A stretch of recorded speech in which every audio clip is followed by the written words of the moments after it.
making his real UFC debut November 11th at UFC 295, Madison Square Garden, the great Dennis Buzukja. Dennis, my man, how you doing? I'm good, brother. I'm good. Thanks for having me, bro. I appreciate it. You're always good people, so thank you. I've been good, thank God. Of course, man. Glad we got to finally meet a couple times at Cage Fury and stuff. But yeah, man, I've been seeing you all over. You finally made it to the UFC. Much deserved, like I just said before we started rolling. Let me just ask you, man, like, obviously you have a fight under your belt, very short notice. We'll talk about it in a second. But now you get to make your first full camp debut at Madison Square Garden. Like, is that a dream come true? Yeah, 100%. I've always like told myself when I make my UFC debut, it's gonna be at MSG. It's gonna be on a big card, and dreams come true. This is a place where dreams come true. New York City, MSG. So that's what I'm planning to do, and it's what's happening. And I feel like I manifested it. I couldn't ask for anything better, but it's all because of hard work. Nothing happens by luck. And yeah, man, I mean, aside from the results, you took on Sean Woodson very short notice. It was like you were like his fourth opponent, and you still put up a hell of a fight.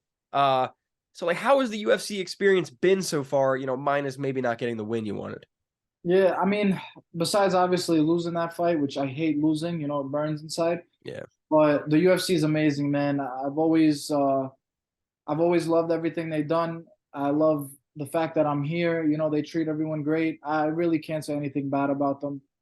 Obviously, you hear a lot of bad things, but I think they're amazing personally, and it's my dream to be with them, be fighting here, and I'm just so happy and blessed, man. I love the UFC, honestly. You only hear bad things about them because they're the biggest promotion and bad things sell. You know what I mean? Yeah, So it's yeah, gonna happen. definitely. Boxing, I have like one of my best friends. He's a pro boxer. He's with Matchroom. Boxing is way worse than the UFC, bro. Way worse, way grimier, way like everything that people think the UFC does, they're times 10. I mean, if you heard, I don't know if you listened to Nagano on Joe Rogan, but he dipped into how corrupt boxing was a little bit compared to the UFC. Dirty Mhm. business, man. Dirty Dirty, business. very dirty. And are you agreeing with me when I say this fight is your real debut? Like, is that what you're considering this? Yeah, 100%, 100%. The last one, bro, 4 days notice. You really, especially a guy who's 6'3", and Woodson's a dog, regardless, Yeah. even if he wasn't 6'3". So that's the style you have to prepare for. Like now I'm like people are gonna see a full camp bazooka, healthy weight cut, proper training camp, prepared for a fight. Um, it's a whole different animal now when I step in there, especially my hometown. Like I've been training like crazy, man. The motivation's on another level. You got Nas and Favola on the card, so the energy in the gym has been insane. Everyone's like firing on all cylinders, and it's just this is what we do, man. We love this. These are the moments you live for. Any interest in a Woodson rematch ever on a full camp someday? Yeah, as a competitor, I like Woodson a lot. He showed me a lot of respect. I like him. I like his team. He's a great guy. But of course, as a competitor, I want to get that one back, and especially on a full camp, I feel like it would be a whole different fight. Not taking anything away from him, he did everything he had to do and I couldn't adjust.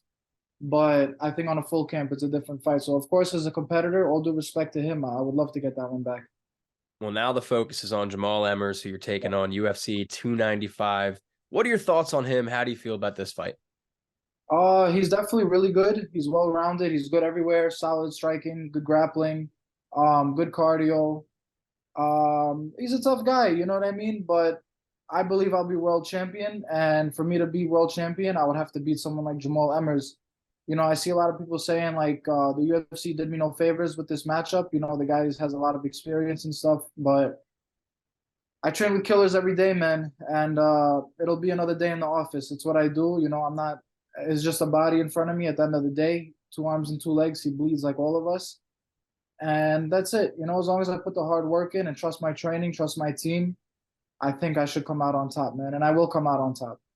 And when you're looking at like the technicality of it, stylistically wise, how do you think your guys' skill match up against each other? Like, what kind of fight are you anticipating? He moves around a lot. He does like the little footwork thing. He'll throw a few shots here and there, throws a few more kicks than he throws hands. I think on the feet, if he tries to stay in there and stand on the feet with me, he'll be making a mistake. He shoots his little double legs and stuff, his body locks. So it's gonna be a full MMA fight. with the grappling, with the striking. A lot of action. I think this is like one of those sleeper fights on the card that people are gonna be like excited to see when they see it, but they don't realize how good it's gonna be. This is two high-level martial artists that are gonna go in there, and especially on a big stage. And I really have something to prove, so I'm coming in there ready for war. And do you have any like prediction for the fans at all? Anything like that? Like I said, if he tries to stay and strike with me, which I'm gonna make it a striking fight, I'm gonna knock him out. So he's tough. I'll give him a second round. I'll give him into the second round, but I think I'm gonna knock him out. Awesome, man. And you kind of touched on this, but Law MMA, the gym you train out of, on fire, bro. Like huge Dana White Contender Series season. You got the short notice call. Campbell got the call. Mhm. You guys are what 10 of you in the UFC now? How many of you guys are in the UFC? Yeah, nine actually, nine. All right, almost 10. Yeah, isn't that crazy though? It's like all the pros on the team who are staying consistent and just following like the game plan, like following the path that everyone else has followed.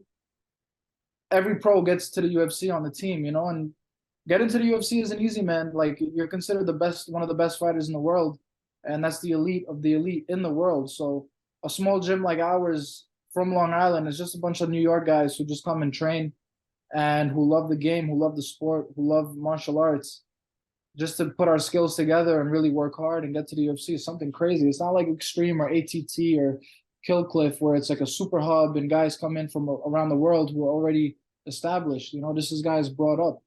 So it's all credit to Ray Longo and Matt Serra, man. They brought up real phenomenal fighters. Yeah, man. One of the best gyms in the world. And you guys got snubbed on that Gym of the Year vote this year on the MMA awards, in my opinion. And I'm a Philly guy, so say what? Boxing? Who won that? I don't know if they announced the winners yet, honestly. I'll look it up in a second. But regardless, yeah, you guys are killing it, man. So hats off to y'all. And this being your first full camp at Law for the UFC, how's that been? Like different than any other camp before? Yeah, bro. Yeah, like I'm different because of myself. I'm putting a little bit more pressure on myself, but when I put pressure on myself, I perform better and I train better. Of course, I'm having fun. I love what I do, but the mentality has been a little different this camp. I'm not playing any games, man. Like I didn't come this far to just come this far. So I'm putting in a different type of work. Like last week, every single day it was like two, some days three hard, like every session, just killing myself, running my body to the ground. And like the kind of mentality has been this camp. I was talking to Ray Longo, the head coach. It's either my body breaks and, I can't handle it, or I have to adapt and, come out a different animal. So we're really pushing on a whole different level than ever before. I'm really excited to see where I'm at the end of the camp and in the cage, honestly. Let me ask you a question. And I don't have this written down. I'm just wondering because obviously you guys are Longo Weidman MMA, but Sarah is a large part of that. So is Longo Sarah. How does that work? Explain that for me. The name situation. Yeah. So I mean, like the gym, we have technically two gyms. It's Law MMA, which is Longo and Weidman. Like Ray is the one who runs everything there. Mm-hmm. He handles like all the MMA and striking. And we go to Sarah's, which he has his academy. He handles like the grappling more and the wrestling and stuff like that, the grappling position. So we combine the two together, and they're like our two kind of coaches, really. Ray for like the striking and mixing it up and the game plans, and then Sarah for the grappling and the grappling, I should say. And then they combine their expertise together, and then we're the final product. Okay, see, because I never made the trip up there yet, so I didn't know exactly the dynamic. So interesting. I didn't even know that there was two spots necessarily. I just knew you guys were all one big team. Yeah, like we have some guys, like the amateurs more so coming up, like they just train at Longo's, so they really represent like Law MMA. But then you got the guys like us who train at both. We represent Sarah Longo. Sarah Longo. Okay. So no one gets offended when I say Law, right? No, not at all. Just making sure, man. The gym politics. You know how it is sometimes, bro. We're laid back, man. We're not like that. I know. You guys are awesome. You guys have been nothing but nice to me. And speaking of Big Body Steam and Nas are on the card too. You already said that, but how has that added to the vibes in the gym? Bro, it's so crazy. Like going back to the manifesting thing where I said I'm gonna manifest my MSG debut, my UFC debut at MSG. after Nas beat McKinney, and me and Favola were there too, and we kept saying like, "Yo, the three of us on MSG this year, the three of us on MSG this year, we're all gonna have big fights." And we just kept saying it every day. You know, we'd be in the gym like, "Yo, MSG coming up, MSG coming up," and that was months ago. That was like Yeah. 6 months ago, maybe a little less. But now look where we are. You know, we all got on it, and it's just crazy how things play out, man. Like manifestation is real. I gotta believe it. I've always been big on it, but like just the way like everything we said has unfolded, it's come to fruition. And now the last part is we all gonna perform and get these big wins in our hometown. Like the motto in the gym is like, this is our home. We're defending our home. So after every training session, when we kill it and we're exhausted, you know, we're just screaming like, this is our home. We're defending our home. It's just like I'm saying, the energy is different in the gym right now, man. And who's like coming from the gym to be in your guys' corners? I'm gonna have Aljo, Ali Quinta, and Ray Longo in my corner. I'm sure Nas will have Ray, Eric, and probably Aljo. And for Vola, I'm not too sure exactly. I'm sure Ray will be in it, of course, and maybe Billy Q or Arroyo. Like he Oh, has Billy like Q. Yeah. yeah, yeah, or his brother Cheesy. We Mm-hmm. call him Cheese, the Cheese I met Roller. Cheesy. Yeah. Yeah, he's the man. He's awesome. So I'm not sure exactly about Frivola and Nas's corners yet, but I'm sure Ray will be in all of our corners. And then journalistic duty. How's Aljo doing? I mean, I've seen him on the mic calling out Sean and stuff, but how's he been in the gym? Aljo's been on a world tour right now. He's he's decompressing, well deserved. He put like so many 5 round camps in back to back, man. Like watching Yeah. him work like that is crazy. Especially the last one. He took like 2 weeks off and had to jump right back in to fight O'Malley. So his body was still banged up from the last fight. So he's just taking the time to decompress, man, like enjoy his life, you know, take the time with his fiance like they deserve. And they've been traveling the world. They were in Thailand, Bali. Oh, they're in like Uh, London right now, right? yeah, he was in Australia, then he was just in London, or he might still be in London. I think he's coming back for like 2 weeks to like watch us train and help with the camp. And then he's going to Abu Dhabi and Dubai for the fights. He deserves that, man. For real. Yeah, At he the deserves it, least. bro. At the Yeah, he least. deserves it. Just to decompress, not think about his next fight right away, you know, like just relax and enjoy his life, man. He put in so much work. He's not done yet, though. You know, don't get it misunderstood. Like people might think he's just chilling or he's done, he's checked out, but he's just relaxing so he can come back fully refreshed and hungry and um, ready to kick people's asses again. Yeah, I went up to him at I don't remember the last cage fight, 123 maybe or something, and just shook his hand and told him, hey man, thanks for being a great champ. Yeah, he's a super nice, super humble, good guy. So I wish nothing So but for the humble, best for Aljo. bro. Even during his camps, he will be there teaching the classes. Like he'll be having a UFC title fight in 2 weeks, and he'll be there teaching the classes.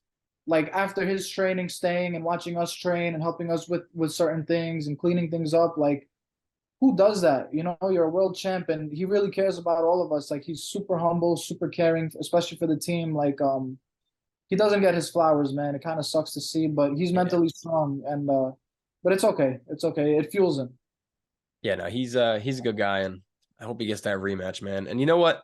He got good on the mic. For as nice a guy he is, he got good on the mic towards the end, man. He was lighting Sean up for the 292 conference. It was Yeah, bro. He was carrying the whole thing. yeah, it was dope, man. So as far as what's next for you though, you get the win here. I know you're not looking past Emmers or anything, but how do you envision like your 2020, the rest of 2023, probably off, November fight, but Mhm. 2024, how like what's next for you? I'm the type I love staying active, man. Like this is what I do. This is my life. I really have nothing else. I just train. Like I commit everything to this. I would fight at least, not at least, but I would fight 4 times a year. You know, every 3 months. Take a month to drill, recover, 2 months camp, and stay busy. So let's see. Let's see how everything goes with this one. Of course, like I'm not looking past Emmers. Like my life ends the night of my fight. Like I have Yeah. nothing ever planned that, you know? Once the fight's over, then I'm like, all right, like let's get back to life a little bit. But I would love to stay active. I would love to keep fighting big opponents. And man, like everyone else, just climb the rankings and work my way to the title, however long it takes or whatever the journey is. I'm just enjoying the journey, man. I'm really just looking at it day by day, like just trying to win the day, get better every day, take something out of every day, and then like completing these small goals will lead to the bigger goals. So that's how I look at my life and everything I do. How many fights are on your contract? What did they end up giving you? A 4 or 6? Four fights. Okay, so you got 2 more after Emmers, yeah? Yeah, yep. Okay, awesome, man. And I don't know, end of 2024, like, where would you like to be this time next year? Either in the top 15 or knocking on the door of the top 15. I mean, One it's fight only. very doable. Big show on a big pay-per-view, bam. 2 more fights, close out the contract, get a new one, bam. I think that is certainly in the stars. And 295, man, massive card. Like, other Yeah. than UFC 300, probably the biggest card on the horizon. So, what's your prediction? You think John Jones is riding off into the sunset, or Stipe upsetting him? Man, it's so crazy. Of course, it's like a thing where I want to see both guys win. I don't want to see either guy lose. Like I love Right? both of them. Um, we've been seeing crazy things happen, man. Like Leon knocked out Usman. O'Malley beat Aljo. Strickland beat Izzy, and they didn't just like catch him and knock him out. Like he dominated the Beat him. whole fight Yeah. with the striking. So like we've been seeing crazy things happen. So to say like John Jones is just gonna walk through Stipe, I think people are sleeping on Stipe. I don't know what's gonna happen. Of course, you always got to go John Jones, but I just hope both guys have a great fight. It's a great night for the fans. I hope everybody leaves healthy, and that's all I care about. At the end of the day, I just want everyone to be healthy after all of this. You know, like everything else is extra. I mean, yeah, dude, especially since I like started training and being in gyms more and more. Health is the most important thing. Everybody's okay kind of with winning and losing. It's part of the game. Yeah, Nobody wants to get hurt. Nobody wants to see other people get hurt. So yeah, for man. sure. And then lastly, co-main event, Pereira and Prohashka, who's taking a light Oh, heavyweight belt. That's a wild fight, bro. that's a sick fight, bro. I don't know who's. That's another crazy one because Jiri's so crazy. Alex is just a fucking bomber. Man, like that's another one. Like that's a 50-50 fight for me. I really don't know what's gonna happen. Like I really cannot. That's the beauty of this sport, man. You don't know what's gonna happen. Anything can happen. So that's a fight. Like I really can't call a winner on that one. It's just gonna be fireworks at the end of the day. Hey man, just want to sit back, relax, and jump up and down for. That's what we Yeah. like, bro. And Yeah. Dennis, man, before I get you out of here, I mean, I told you in the DMs, the Instagram's popping, people are noticing you. You're on the massive pay-per-view, and you're on Cage Side Press. So all these eyes on you, brother. Anything you'd like to say to everybody? If so, the mic is yours. Just everyone like all the support. I really appreciate it. I go in there every fight, win or lose. I always fight my heart out, everything I have in me. I do it for the fans. I love putting on a show for everybody. That's like the thrill I get out of it. Like I love putting on a show for everyone, and I hope people appreciate my work, and which I guess they do because I get a lot of support for it. The Albanians, I love representing Albanians because we don't have any representation. Of course, U.S., the greatest country in the world. I'm blessed to be here and represent America too. But to carry the Albanian flag, it means a lot. And just everyone, my friends and family, man, like you guys, the team is just, I'm surrounded by love, bro. And I train hard for everybody. Like they're my why. And I want to perform for all of you guys and for the team and everyone who believes in me and myself, of course. So, that's that. And all thanks to God, God blessed me with everything. So I'm just a grateful guy, man. That's all I can say. Well, hey, man, you got a lot to be grateful for. It seems like you got a lot going for you, and I'm just glad to be talking to you and glad to be a part of the ride. Because let me tell you, bro, it's exciting. And ladies and gentlemen, you're not gonna want to miss it. UFC 295, November 11th. Dennis Buzukja back in the UFC. Dennis, my man, thank you so much, and kick some ass. All right. Thank you, Jake. I appreciate you, bro.